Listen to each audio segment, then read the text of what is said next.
Between the 15th century, when Portugal became the first European nation to take significant part in African slave trading, and 1807, when the transatlantic slave trade was abolished, European ships carted millions of people away from Africa. In total, European ships took over 11 million people into slavery from the West African coast alone. This odious trade made Europe grow rich on the profits, while the populations of Africa was devastated. By the 1870s, only 10% of the continent was under direct European control, with Algeria held by France, the Cape Colony, and Natal, both in modern-day South Africa, held by the British, and Angola by Portugal. However, by 1900, Europeans were ruling more than 90% of the African continent. European nations had added almost 10 million square miles of Africa, 1/5 of the landmass of the globe, to their overseas colonial possessions. Just how did this happen? Welcome to the Sankofa Pan-African series. Please subscribe and turn on your notification buttons if you haven't. And also, please support us by pledging a token amount to this channel through Patreon, so we can continue to bring you videos like this one. And no amount that you pledge is too small. We appreciate your efforts. Thank you. Now, inevitably, the scramble for territory in Africa by European governments led to conflict among them, particularly between the British and the French in West Africa and Egypt. The British also fell out with the Portuguese in East Africa, and the French and the barbaric Leopold II disputed Central Africa. Rivalry between Great Britain and France led Otto von Bismarck of Germany to intervene, and in late 1884 he called a meeting of European powers in Berlin. So, in a nutshell, the scramble for Africa happened. One of the justifications which European colonizers gave for the partitioning of Africa was that it would help to stamp out slave trade. According to one of the most celebrated explorers of Africa, David Livingstone, there was a need for a worldwide crusade to defeat the slave trade controlled by Arabs in East Africa. Livingstone, like other Europeans, believed in the innate superiority of Europeans over the lesser races of the world. He therefore advocated that the only way to liberate Africa was to introduce the 3 C's: commerce, Christianity, and civilization. The belief that Europeans needed to civilize Africa stems from the unscientific notion that Europeans belonged to a superior white race, that they all belong to one superior white race, which originated in the Caucasus, which is where the term Caucasian comes from. Now, this idea was first postulated by Johann Blumenbach, a German professor of ethnology at the turn of the 19th century. Blumenbach's color-coded classification of races as white, brown, yellow, black, and red was later refined by a French ethnologist, Joseph Arthur Gobineau, And he refined it by including a complete racial hierarchy, which had white-skinned people of European origin at the top, and everyone else, populating the bottoms, with the dark-skinned people at the lowest rung. Other Europeans, like David Livingstone, believed in these pseudo-scientific theories and assumed that they had a duty to civilize Africans. The Berlin Conference, held between 1884 and 1885, as I said, was convened by Otto von Bismarck, who was the founder and first chancellor of the German Empire. The Berlin Conference was the climax of the European competition for territory in Africa. It was a process of negotiating who would own what part of the continent. So that process is what is commonly known as the scramble for Africa.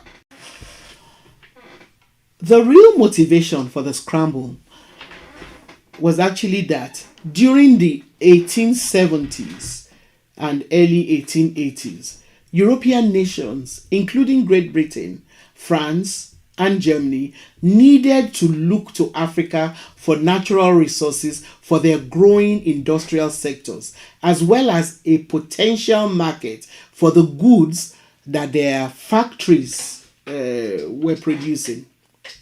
As a result of these, governments were desperate to safeguard their commercial interests in Africa. As we have seen in our episode on the decline of Africa's golden age, Europe was encountering a general downturn in productivity and economic growth when Africa prospered. The 14th century was a period of major famines and a crisis in the agricultural sector in Europe, which had not yet become industrialized. Please make time to watch that episode if you missed it. From about 1320, there was a famine every 10 years. Food became scarce. Epidemics such as the Black Plague, typhoid, dysentery, smallpox, etc. hit European populations periodically between 1313 and 1348. There was therefore an increase in mortality and a drop in birth. Citizens grappled with very poor standards of living, with limited nutrition and health problems. As such, most monarchs in Europe who had been looking for sources of wealth invested in mercenaries to go and look for resources to help their kingdom survive. And Africa, Asia, and the Americas were places that European explorers targeted.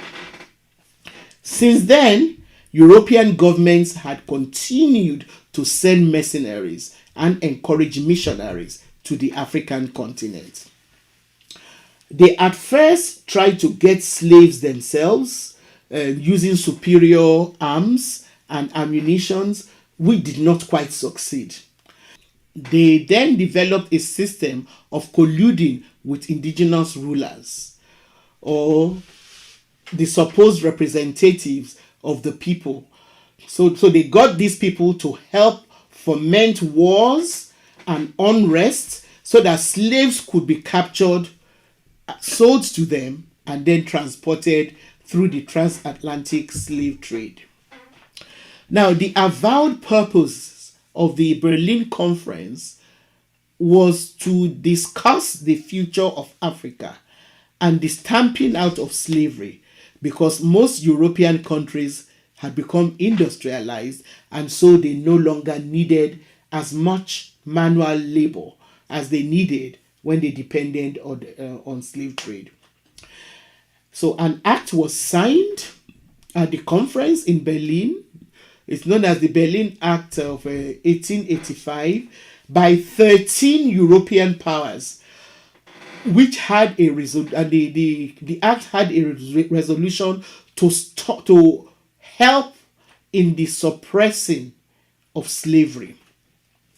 So while on the surface, the stamping out of slavery sounds like a laudable venture, in reality, the major strategic and economic objective of the European countries was how to protect their old interests, trades, and markets in Africa, and how to exploit new ones. As I said, this was in the light of the Industrial Revolution. We did not require as much human labor as slave trade had provided. So the Berlin Conference, therefore, started the process of carving up Africa and putting up borders to suit European interests without taking into consideration the cultural or ethnic components of Africa. For example, Britain was primarily concerned with maintaining its lines of communication with India, its jewel in the crown. Hence, its interest in Egypt and South Africa. That was the reason why Britain was interested in holding on power in Egypt and South Africa, was to open, because of the lines of communication between the African continent and India through those places. But once these two areas were secured, imperialist adventures like Cecil Rhodes encouraged the acquisition of further territory with the intention of establishing a Cape to Cairo railway. That is, railway lines stemming from Cape Coast in southern Africa to Cairo in Egypt towards the north. So Britain was also interested in the commercial potential of mineral-rich territories like the Transvaal, where gold was discovered in the mid-1880s. And so Britain was determined to prevent other European powers, particularly Germany and France, from muscling into areas which Britain considered within their sphere of its influence. As a result, during the last 20 years of the 19th century, Britain occupied or annexed Egypt, the Sudan, British East Africa, that is Kenya and Uganda, British Somalia, Southern and Northern Rhodesia, that is Zimbabwe and Zambia, Bechuana land, which is Botswana, Orange Free State, and the Transvaal, both in South Africa, Gambia, Sierra Leone, Nigeria, British Gold Coast, which is modern-day Ghana, and in Nyasaland, which is Malawi. These countries accounted for more than 30% of Africa's population, and all of them were taken over by the British. The other chief colonizers of Africa were France, Germany, Belgium, Italy, Portugal, and Spain. Germany, which had only been unified in 1871, acquired German Southwest Africa, which is present-day Namibia, in 1884. An attempt by the Herero and Nama owners of the area to free themselves from the stranglehold of Germany in 1904, and this stranglehold was provoked by the brutality of the German settlers, met with unmentionable violence, which left tens of thousands of Herero and Nama men, women, and children exterminated. Please take the time to check out our episode on the Namibian genocide if you have not yet watched it. It was a horrific, part of human history which we need to always keep in mind, because reparation hasn't been made. Now, similarly, Leopold II of Belgium, who aspired to increase his personal wealth by acquiring African territory, hired agents to lay claim to vast tracts of land in Central Africa. In subsequent meetings, Britain, France, Germany, Portugal, and Leopold II of Belgium negotiated their claims to African territories, which were then formalized and mapped out according to their interests. During the conference, these European leaders also agreed to allow free trade among the colonies. They then established a framework for negotiating future European claims in Africa. Neither the Berlin Conference itself nor the framework for future negotiations allowed any African people to have a say about the partitioning of their homelands. While the Berlin Conference did not initiate European colonization of Africa, it legitimated and formalized the process. In addition, it sparked new unhealthy interests in Africa. After the conference, European powers expanded their claims in Africa so that by 1900, European states had claimed nearly 90% of African territory. An offshoot of the Berlin Conference was that Leopold avowed that he would stamp out Arab slavery in return for the right to tax imports. However, rather than stamp out slavery, his agents in the Congo used forced labor in ways that were even more dastardly than slavery to extract rubber, which was his single most profitable export at the time. By 1902, rubber sales had risen 15 times in 8 years and were valued at 41 million francs. Leopold and his agents were able to enforce labor by taking the women of Congolese villages hostages. They held them hostage. Now, this allowed him to turn the men into forced laborers with a monthly quota of wild rubber that they must collect, from the rain forest. The system was really harsh. Many hostages starved to death, and many men were forced to work themselves to death. Attempts to rebel were met with brutal forces, and more people were brutally killed. Demographers today estimate that the population of the Congo fell by about half over the 40-year period beginning around 1880. The truth behind the Congo's rubber trade or legalized robbery enforced by violence was finally exposed by one Edmond Morel, an Anglo-French shipping clerk, who wrote a series of accusing articles in the Speaker in 1900.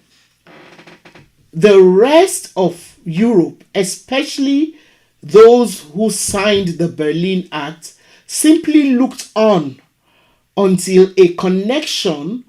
They simply looked on. They did not raise a finger. They were not going to do anything to try and stop the carnage that Leopold was unleashing on the Congo.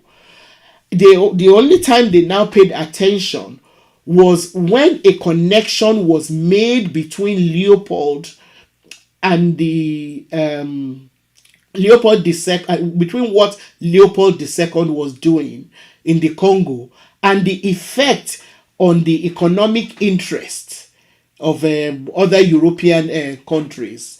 So until it was exposed by this article written by Edmond Morel, who argued that Leopold's illegal state monopoly was robbing merchants in Britain, that any interest was any attention was paid for what was going on. So this now spurred Britain into action, and a British consul, Roger Casement, was sent to investigate the situation in the Congo. The report of the investigation, which came out in 1904, was then used to force Leopold's hands. Now, so in 1908, Leopold was forced to hand over control of the Congo to the Belgian state in return for I think it was 3.8 million pounds. However, this handover did not really improve the situation of the Africans in the Congo, because whilst previously Leopold II had been running the Congo like as his own personal business, it was then handed over to his country, Belgium, in the hope that, the treatment of the Congolese would not be so inhumane, but it didn't make much of a difference. So this handover, it did not improve the situation of the Africans in the Congo, because the forced labor system continued. And even during World War I, forced labor now took another form, when tens of thousands of Congolese were conscripted as potters for the Belgian army. But a lot of scholars actually believe that they just called them potters, that in actual fact that they were used as cannon fodder. Now, the forced labor system did not change significantly until the early 1920s, when Belgian colonial authorities realized that the population was dropping so rapidly that they soon might not have any more labor force there to work with. So, but forced labor remained in place under the colonial powers, the various colonial powers, well into the 1940s. Sadly, even today, slavery is not unknown in Africa, particularly in countries such as the Sudan, where law and order are often absent. And so nor have the colonists ever really gone away. White-owned businesses still dominate the mining of Africa's most valuable natural resources, particularly gold, diamonds, cobalt, what have you. The continent has never stopped being plundered. Thank you for watching. Don't forget to subscribe to the Sankofa Pan-African series channel. Like our videos and please share them with your contacts.